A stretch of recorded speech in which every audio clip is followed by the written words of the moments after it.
নমস্কাৰ মৰমৰ দশম শ্ৰেণীৰ ছাত্ৰ ছাত্ৰীসকল তোমালোক সকলোকে স্বাগত জনাইছো আজিৰ আমাৰ এই ক্লাছটোলৈ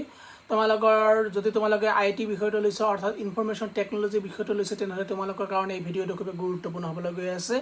আৰু ইতিমধ্যে আমি তোমালোকৰ কাৰণে এটা সেপাৰেট কৈ প্লেলিষ্ট বনাইছো আৰু তোমালোকৰ যিখিনি আইটি বিষয়ৰ বিভিন্ন ধৰণৰ ইউনিট আছে ইউনিট বিলাক কভাৰ কৰি দিবলৈ যত্ন কৰা হৈ আছে বৰ্তমান সময়ত ইউনিট নম্বৰ 1 চলি আছে আৰু ইউনিট নম্বৰ 1 টোৰ নাম আছিল কি digital documentation advance using LibreOffice Writer okay হয় কথাখিনি ওকে আমি ইতিমধ্যে দুটা ক্লাস সম্পূৰ্ণ কৰিছো আজিৰ ক্লাসটো আমাৰ 3 নম্বৰ ক্লাস হয় গতিকে 3 নম্বৰ ক্লাসত তোমালোকক পোনপ্ৰথমে স্বাগত জনাইছো আৰু আমি আজিৰ ক্লাসটোত MCQ যিবিলাক আছে 1 নম্বৰ তোমালোকৰ ইউনিটটোৰ MCQ বিলাক ডিসকাশন কৰিবলৈ গৈ আছো ইতিমধ্যে তোমালোকৰ গেটাৰতে মই জনাই দিব বিচাৰিছো ইতিমধ্যে 10টা MCQ আমি সম্পূৰ্ণ কৰিছো আজি জৰ পৰা আমি আৰম্ভ কৰিম 11 নম্বৰ MCQ ৰ পৰা আৰম্ভ কৰিম গতিকে তোমালোকে যদি আমাৰ আগৰ ভিডিও বিলাক চোৱা নাই তোমালোকে আমাৰ আগৰ ভিডিও বিলাক আগতে চাই লবা তাৰ পিছত এইখিনি ভিডিও চোৱা আৰম্ভ কৰিবা ঠিক আছে বলা 11 নম্বৰ কোশ্চেন খিনি আমাৰ কিনো কৈ আছে 11 নম্বৰ কোশ্চেন খিনি কৈ আছে to load style from a template unit 2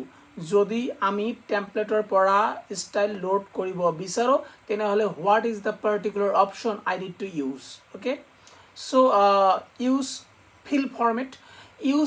format আমি তেতিয়া ব্যৱহাৰ কৰিম যেতিয়া গোটেই পেজখনতে এটা পাৰ্টিকুলাৰ চেঞ্জেছ মই কৰিব বিচাৰিম সেই চেঞ্জেছটো মই বিচাৰিম যে গোটেই কেইটাতে তেনেকুৱা ধৰণে হওক তেনেহলে আমি যেটো অপচন ব্যৱহাৰ কৰিম হেতু হল আমাৰ ইউজ ফিল ফৰমেট ব্যৱহাৰ কৰিম ঠিক আছে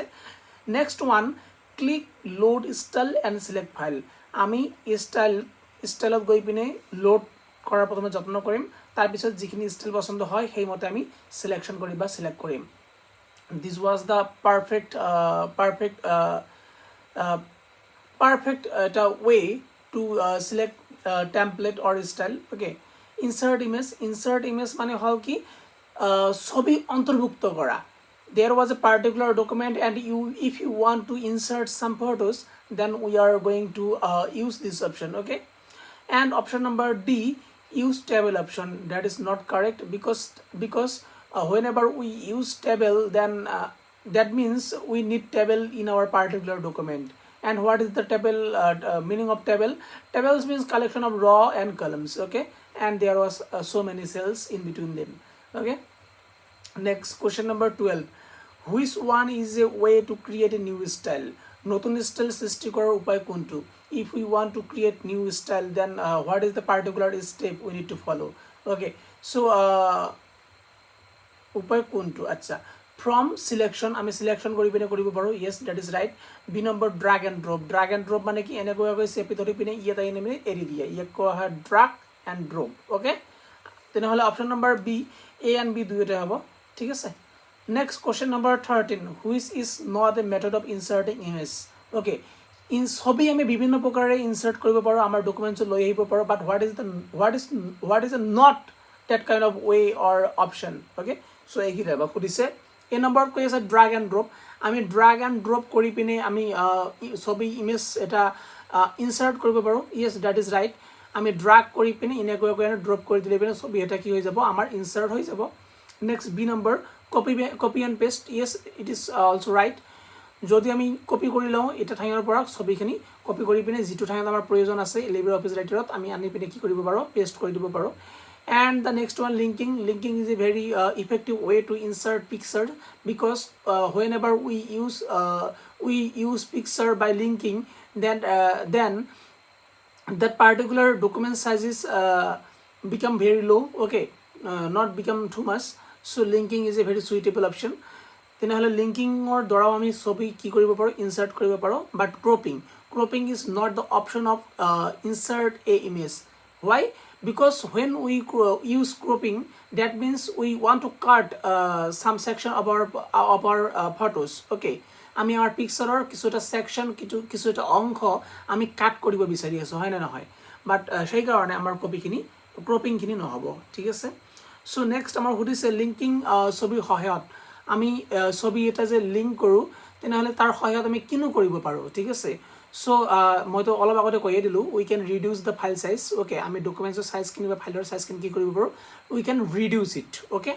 after that question number 15 কি কৈ আছে which filter invert the color of an image এতি ফিল্টাৰৰ কথা পঢ়িম যেনেকৈ তোমালোকে ইনষ্টাগ্ৰাম যদি ব্যৱহাৰ কৰে ইনষ্টাগ্ৰামত there was so many filters okay হয় না নহয় আৰু ফিল্টাৰ ব্যৱহাৰ কৰি পিনে আমি মুখৰ আমাৰ উজ্জ্বলতা বঢ়াই দিওঁ, ব্লেক এণ্ড হোৱাইট কৰিব পাৰোঁ, এইটো কৰিব পাৰোঁ, সেইটো কৰিব পাৰোঁ, বহুত কিবা কিবি কৰিব পাৰোঁ, হয় নে নহয়? Like that, whenever we are using LibreOffice Writer, there was so many filters available in there. Okay, so we can use any of them. Okay, so তাৰে ভিতৰত এটা ফিল্টাৰ কি বুলি কৈ আছে,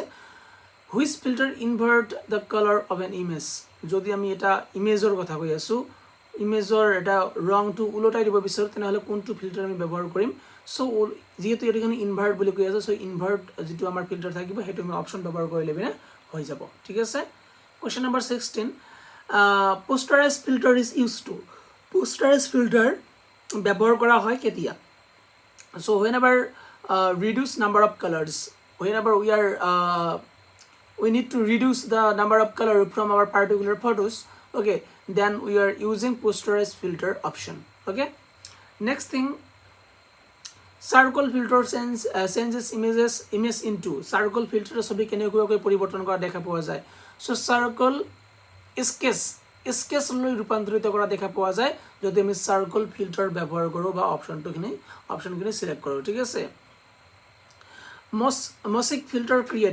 ফিল্টাৰে কি সৃষ্টি কৰিব পাৰে? So single colour pixel group, এটা মাত্ৰ সিঙ্গেল কালাৰৰ পিক্সেলৰ গ্ৰুপ সমষ্টি লৈ পিনে খুব সুন্দৰকৈ পিক্সেলৰ ক্ৰিয়েট কৰা দেখা পোৱা যায়। ইয়াক কি বুলি কোৱা হয়? মসিক ফিল্টাৰ বুলি কোৱা হয়। Next one, 19 number, resizing means. Resizing কৰা মানে কিনো বুজি পাওঁ আমি? সো resizing কৰা মানে হল আমাৰ এটা পাৰ্টিকুলাৰ মানি লোৱা যে ইমেজ আছে, ইমেজটো আমি যেতিয়া সাইজটো ইনক্ৰিজ কৰিম বা ডিক্ৰিজ কৰিম, কমা বঢ়োৱা কৰিম, ঠিক আছে, তেনেহ'লে তাক কি বুলি কোৱা হ'ব? ৰিসাইজিং বুলি কোৱা হ'ব। নেক্সট ওৱান 20 নম্বৰ কি কৈ আছে যে cropping image means, cropping image cropping কৰা মানে কি বুলি কাকনো কোৱা হয়? সো ৰিমুভিং আনৱান্টেড পাৰ্ট, যদি আমি ফটোৰ পৰা আমাৰ যিখিনি অপ্ৰয়োজনীয় পাৰ্ট আছে, অংশ আছে, that is we removed, okay, তাক ক্ৰপিং বুলি কোৱা হয়। Yes, that is called cropping. Okay, ইমান ইজি দিছে। ওকে, কুৱেশ্যন নম্বৰ 21 কিনো কৈ আছে? Which option keep image scale constant while cropping? Which option, কোনটো অপশ্যনে কিপ ইমেজ স্কেল, আমি আমাৰ ছবিখিনি ইমেজখিনি স্কেল কৰিব পাৰোঁ, ডাঙৰ কৰিব পাৰোঁ, স্কেল কনষ্টেণ্ট হোৱাইল ক্ৰপিং। যেতিয়া আমি ক্ৰপিং কৰি থাকোঁ তেতিয়া পিক্সাৰখিনি আমি আকৌ ডাঙৰো কৰিব পাৰোঁ, ঠিক আছে? কোনখিনি অপশ্যন ব্যৱহাৰ কৰিম? সেইটো কিপ স্কেল অপশ্যন ব্যৱহাৰ কৰিম, ঠিক আছে? মনত ৰাখিবা। নেক্সট কৈ আছে গ্ৰুপিং অবজেক্ট মিন। অবজেক্ট গ্ৰুপিং কৰা মানে কি? অবজেক্ট গ্ৰুপিং কৰা মানে হ'ল মানি লোৱা যে there was so many object in the particular software, okay, and যেতিয়া আমি গ্ৰুপিং কৰা বুলি ক'ম তেনেহ'লে সববিলাক ফটো বা সববিলাক এলিমেণ্ট লৈ পিনে যদি এটা মাত্ৰ ফটো বা এটা মাত্ৰ এলিমেণ্টৰ সৃষ্টি কৰিব পাৰোঁ, অ'কে, তাক কি বুলি কোৱা হয়? গ্ৰুপিং কৰা বুলি কোৱা হয়। Combining shapes as single entity, okay, বিভিন্ন শ্বেপবিলাকক যদি আমি ছিংগল এণ্টিটি ৰূপে এটা মাত্ৰ শ্বেপলৈ ৰূপান্তৰিত কৰিম তেতিয়া তাক কি বুলি কোৱা হ'ব? গ্ৰুপিং বুলি কোৱা হ'ব। Next one, arrangement option helps to. এৰেঞ্জমেণ্টৰ সহায়ত আমি কিনো কৰিব পাৰোঁ? সো এৰেঞ্জমেণ্টৰ সহায়ত কি বুলি কৈ আছে? Adjust front back position of object. এৰেঞ্জমেণ্টৰ সহায়ত আমি মানি লোৱা তোমালোকে যে আমাৰ হাতত কি আছে? পিক্সাৰ আছে আৰু কিবা এটা লিখনি আছে। আমাৰ লিখনিখিনি পিছফালে পৰি আছে, পিক্সাৰখিনি আগফালে আছে, তেনেহ'লে আমি লিখনিখিনি আগত দিম নে পিছত দিম? ফটোখিনি আগত আহিব নে লিখনিখিনি আগত আহিব? এইবিলাক কাম কৰিবৰ কাৰণে আমি এৰেঞ্জমেণ্ট অপশ্যনখিনি ব্যৱহাৰ কৰা দেখা পোৱা যায়। Next one, question number 24, okay, anchoring helps to. Anchoring আমাক কেনেকুৱাকৈ সহায় কৰা দেখা পোৱা যায়? So' fix image position to page, paragraph, character, okay, এনেকুৱাকৈ এংকৰিং আমাক সহায় কৰা দেখা পোৱা যায়। এংকৰিঙে কি কৰে? যে আমাৰ ইমেজটোৰ পজিশ্যন নিৰ্ধাৰণ কৰে, যে পেজখনৰ পিছফালে থাকিব নে পেৰাগ্ৰাফৰ পিছত থাকিব নে কিবা এটা লিখনিৰ পিছত থাকিব, কেৰেক্টাৰৰ পিছত থাকিব, এইবিলাকক কি বুলি কোৱা হয়? এইটো অপশ্যনক এংকৰিং বুলি কোৱা হয়, মনত ৰাখিবা। Next 25 number, alignment in LibreOffice Writer means, okay, LibreOffice Writerত এলাইনমেণ্ট মানেনো কি? অ'কে, এলাইনমেণ্ট মানে হ'ল লিখা এটা কেনেকুৱাকৈ আহিব সেইটো বুজায়, ঠিক আছে? তেনেহ'লে কি কৈ আছে ইয়াত? LibreOffice Writer এলাইনমেণ্ট মানে বুজাই আছে। ইয়াত কি দি আছে? Vertical horizontal placement of images. এইটোতো হয়, ভাৰ্টিকেলি থাকিব নে হৰিজণ্টেলি থাকিব, ঠিক আছে? ক্ৰপিং ইমেজ ক্ৰপিং কৰা একদম নাই, সেইটো বেলেগ এটা ছেপাৰেট পাৰ্ট এটা। গ্ৰুপিং অবজেক্ট এটা বেলেগ বস্তু হয়, ঠিক আছে? 2 number, inserting text box. Text box insert কৰা এইটো বেলেগ বস্তু হয় ইনসাৰ্ট আমি টেক্সট বক্স কৰিব ইনসাৰ্ট আমি কি কৰিব পাৰোঁ ইনসাৰ্ট আমি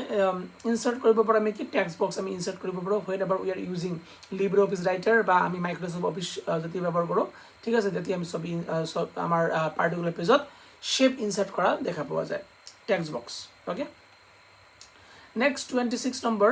text wrapping option allows text wrapping অপশ্যনখিনি আমাক কেনেকুৱাকৈ এলাউ কৰে বা কোনখিনি বস্তু এলাউ কৰে text wrapping image style with text in different position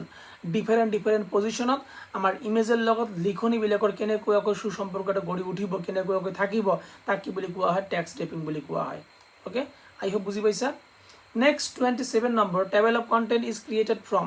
table of content কেনেকুৱাকৈ সৃষ্টি কৰা হয় চ' টেবল অফ কণ্টেণ্ট হেডিং আৰু সাব হেডিঙৰ জৰিয়তে সৃষ্টি কৰা দেখা পোৱা যায় ঠিক আছে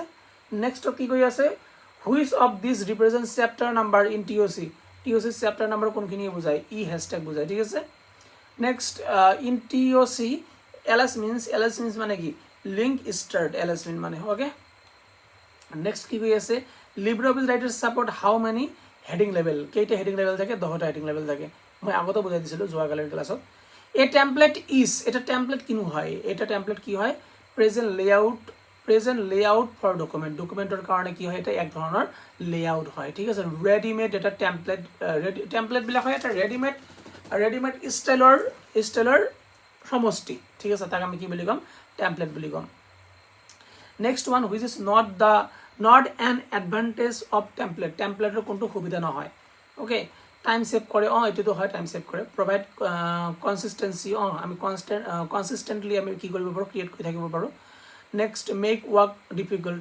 কেনেকুৱাকৈ হ'ব ইমানবিলাক ভাল গুণ কৈ আছোঁ এটা মাজত তুমি বেয়া গুণ কৈ দিব হ'ব নেকি নহ'ব বেয়া গুণটো যদিও বা হয় তথাপি ভ্ৰূক্ষেপ কৰিব নালাগিব আমি ভালখিনি চাব লাগিব হয় নে নহয় okay so' option number C is the right option next 33 নম্বৰত কিনো কৈ আছে যে track changes feature is use to track changes feature কেতিয়া ব্যৱহাৰ কৰা হয় কিহৰ কাৰণে so' record modification in a document এটা ডকুমেণ্টছৰ ৰেকৰ্ডবিলাক মডিফাই কৰাৰ কাৰণে আমি ট্ৰাক চেঞ্জেছ যিখিনি ফিচাৰ থাকে এই ফিচাৰখিনি ব্যৱহাৰ কৰা দেখা পোৱা যায় okay next one in track changes the author কি কৰিব পাৰে ৰাইটাৰে কি কৰিব পাৰে ট্ৰাক চেঞ্জেছত ওকে একচেপ্ট চেঞ্জেছ একচেপ্ট কৰিব পাৰে হয় next B number reject changes আৰু যিখিনি চেঞ্জেছ সিহঁতে কৰিব বিচাৰে আমাৰ যিজন আমাৰ কি থাকিব এংকৰে কি কৰিব পাৰিব সিহঁতে ৰিজেক্ট কৰি দিব পাৰিব ঠিক আছে ইয়াক কি বুলি কোৱা হয় ট্ৰাক চেঞ্জেছ বুলি কোৱা হয় MCQ ঠিক আছে MCQ টাইপ কুৱেশ্যন এইখিনি আলোচনা কৰিলোঁ আৰু 10টা মাত্ৰ বাকী আছে সেই 10টা আলোচনা কৰি পিনে আমি সেকেন্ড নাম্বাৰ ইউনিটত ধৰিম আজিৰ ক্লাছটো আমি ইয়াতে সমাপ্ত কৰিম অহা ক্লাছত লগ পাই আছোঁ আজি যিহেতু বহু ৰাতি হ'ল বৰ্তমান সময়ত 3টা বাজি গৈছে আৰু 3টা বজাত ৰাতি 3টা বজাত মই ভিডিঅ' ৰেকৰ্ডিং কৰি আছোঁ ক্লাছখিনি ৰেকৰ্ডিং কৰি আছোঁ অনলি ফৰ ইউ চ' যদি তোমালোকে ছাবস্ক্ৰাইব কৰি লোৱা নাই ছাবস্ক্ৰাইবখিনি কৰি লোৱা আৰু খুব সুন্দৰকৈ তোমালোকৰ যিখিনি শিক্ষা সেই সুশিক্ষা লাভ কৰিবলৈ যত্ন কৰা আৰু খুব সুন্দৰকৈ জীৱনত আগ্ৰহ নোহোৱা হৈ মহাৰাণা প্ৰতাপৰ নিচিনাকৈ বিশ্ববাজীৰ নিচিনাকৈ ঝান্সী ৰাণীৰ নিচিনা হৈ আগবাঢ়ি যাবলৈ চেষ্টা কৰিবা সদায় ঠিক আছে চ' আজিৰ ক্লাছটো মই ইয়াতে সমাপ্ত কৰিবলৈ গৈ আছোঁ অহা ক্লাছত লগ পাই আছোঁ জয় হিন্দ জয় ভাৰত